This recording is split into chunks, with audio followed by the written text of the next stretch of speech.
আমরা এই পথিক 3 রকমের আছি। কয় রকম? 3 রকমের পথিক আছে। এক রকমের পথিক উদাহরণ দিয়ে যদি বলি, ভব সমুদ্র পাড়ি দিচ্ছে, ভব নদী পাড়ি দিচ্ছে, সাঁতরাচ্ছে। কোন দিকে সাঁতরাচ্ছে? ভাটিতে। ভাটিতে এরকম করে সাঁতরায়। কেন?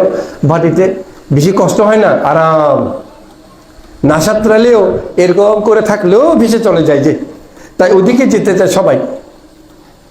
হ্যাঁ, তাই ভাটিতে ভাসছে, এভাবে সাঁতরায়।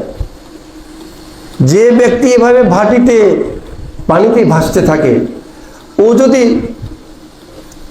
লাড়াতাড়া ঠিক মতো না করে, যদি ঠিক মতো না সাঁতরায়, তাহলে স্রোতে তাকে টেনে নিয়ে যেতে পারে, অথবা স্রোতে তাকে ডুবিয়ে দিতে পারে। তাহলে ওই কূলে পৌঁছতে পারবে?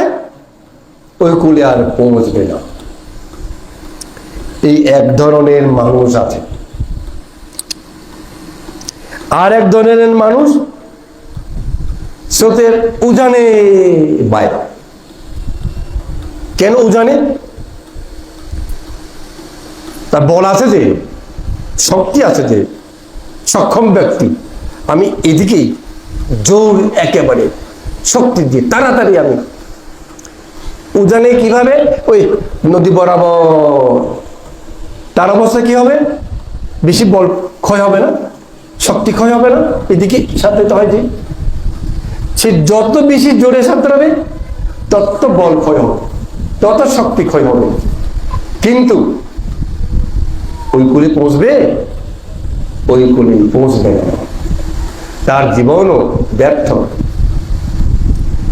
তৃতীয় ব্যক্তি, সে উজানেও না, ভাটিতেও না, আড়াআড়ি এই পার ও পার একেবারে সুইমিং। হ্যাঁ, এইভাবে সাঁতরাইয়া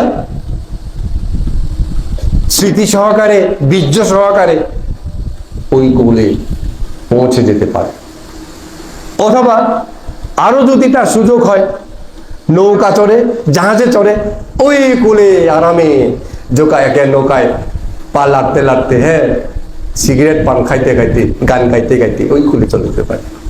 বাতাস খাইতে খাইতে আসে না, তার কোনো দুঃখ নাই, পায়ে হাঁটতে হচ্ছে না, সাঁতারিতে হইতেছে না।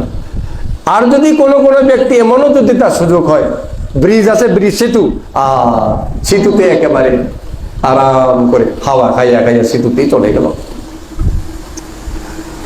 এই ব্যক্তি, এরাই নদীর ওই কূলে পৌঁছতে পারে।